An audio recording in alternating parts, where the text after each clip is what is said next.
이번에 만든 이 난로는 실내외 겸용으로 만들었습니다. 필요할 때는 캠핑할 때 가지고 가서 쓰고, 또 캠핑이 좀 어려운 시기에는 실내로 갖고 들어와서 펠렛용 난로로 쓰고, 그런 용도로 만들었는데 무게가 생각보다 조금 많이 나갑니다. 너무 과정을 복잡하게 만들었다 그럴까? 그러니까 어떻게 보면은 저 밑에 불이 빨려 들어가는 자리, 그쪽으로 길게 저 연통 있는 부분까지, 그 앞쪽까지 불이 쭉 나갔다가, 그러니까 제일 하단 쪽에서 쭉 나갔다가 하단의 벽에 불이 부딪혀서 다시 그 옆 사이드, 양쪽 사이드를 타고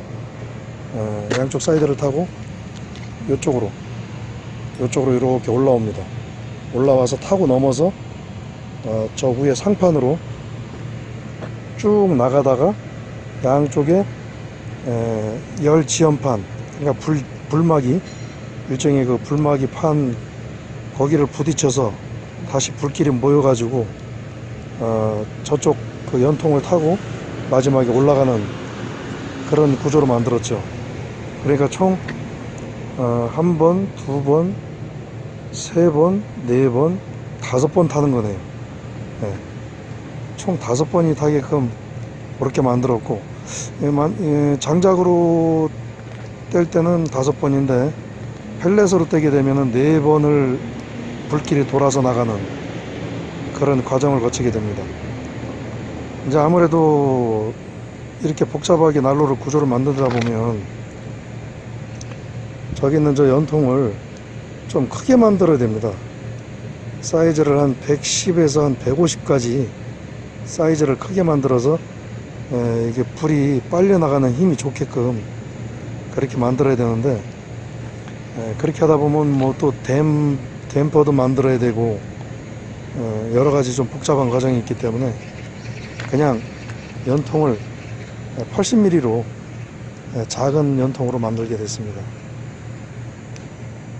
장작은 좀 실내에서 사용하기에는 조금 무리가 있고, 왜냐하면 장작을 떼게 되면 이 빨림이 좀 강하지 못하다 보니까 그 연기가 밖으로 조금씩 새 나오기도 합니다. 물론 이제 이 전체를 열었을 때는 연기가 이렇게 많이 나오는데, 조금 여기를 이렇게 막게 되면 아무래도 연기가 좀 나오진 않죠. 그런데 한 번씩 이걸 뚜껑을 열다 보면 또 연기가 올라올 수 있기 때문에 실내에서는 좀 장작으로는 적합하지 않겠다, 그렇게 생각합니다. 물론 이렇게 고정적으로 이런 식으로 떼면은 연기는 올라오지 않습니다. 이 좁은 구멍을 통해서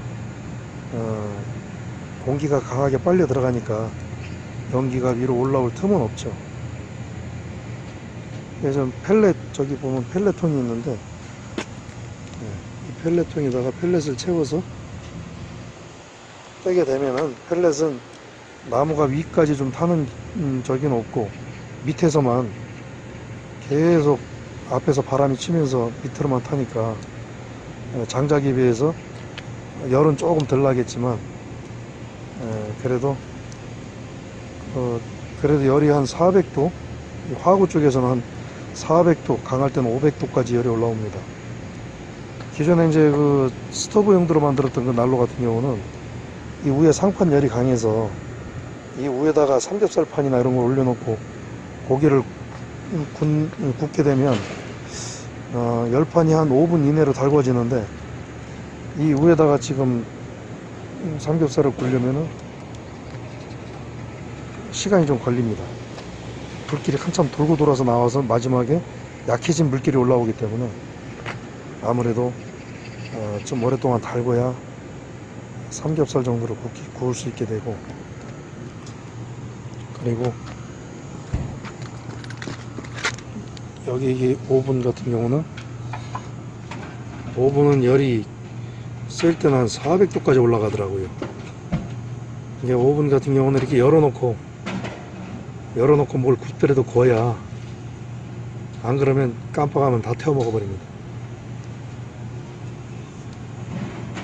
고구마 같은 경우는 이제 이렇게 그 찜기 같은 거 이렇게 오므렸다 폈다 하는 그 찜기 같은 거 갖다 집어넣고 굽게 되면 상당히 빨리 구워지겠죠.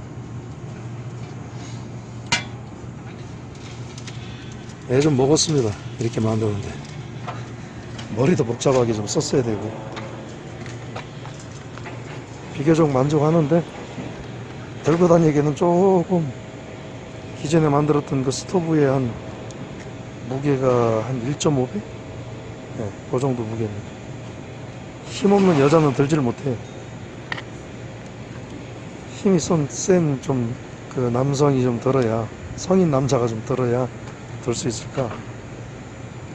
무게가 그만큼 좀 많이 나갑니다.